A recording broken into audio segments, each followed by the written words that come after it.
Hey everyone, it's me again. I just wanted to continue on from what I was talking about in my last vlog yesterday. My phone died while I was driving, so that's why I couldn't continue. But on the topic of what workout programs someone thinks they should choose. So I get a lot of people talking about, well, what sort of program do you use? You know, how many reps do you do? How many sets do you do?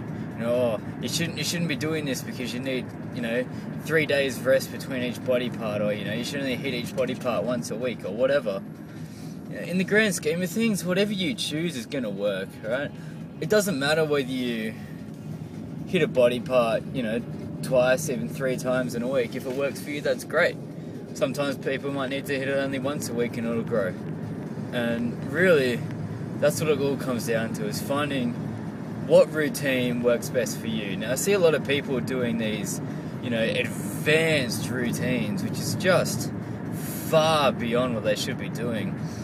One perfect example is something like the Lane Norton power hypertrophy split, or whatever he calls it. Now, like, that is it's a solid routine, but people that are just starting training should not be doing something that complicated. It's stupid. Like, until you know your body and know what you can handle and know what's going to work for you, then there's no reason to take something that advanced. The truth is that any training program is going to work if you follow it the way it's designed to. You can make results working out, 3 times a week, hitting a full body routine. You can hit a 5x5 routine. You can do a German volume training routine where you're doing 10 sets of 10 reps. It doesn't matter.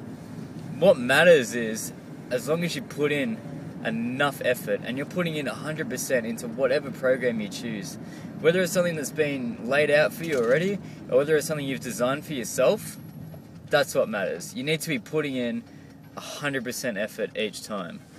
I guarantee you'll see results on whatever program you choose, within reason, of course, so long as you put in the effort that's required to catch up to it.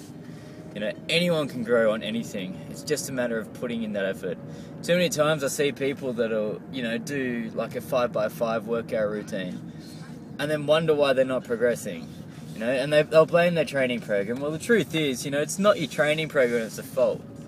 Maybe sometimes people need to look at themselves objectively and think, is it what I'm doing that's a problem, or is it how that I'm doing it?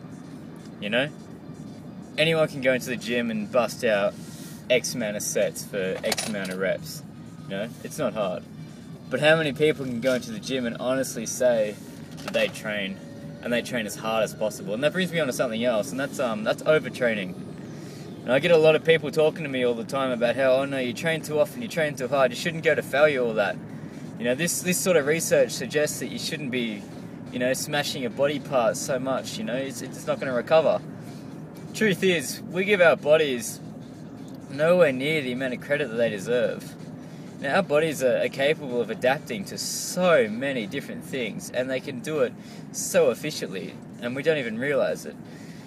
People get sore a day or two after they finish working out and think, oh no, I'm overtraining, I'm going to have to cut down on what I'm doing, I'm doing too much, I'm not going to recover. You can never do too much. And you can quote me on saying that, I don't care if it's backed by science or what, but you can never push yourself too hard. You can never go too much. Your body is only limited by what your mind tells you that it can do. If you tell yourself that you can keep pushing and keep going, eventually, yeah, you're going to burn out. But that's when you know that you've gone a little bit too far, and that's when you can take a break. Okay? You don't schedule in when you think you're going to need to take a break. You can't possibly tell me that if you're doing something now in, exactly 8 weeks' time, you're going to need to take a break.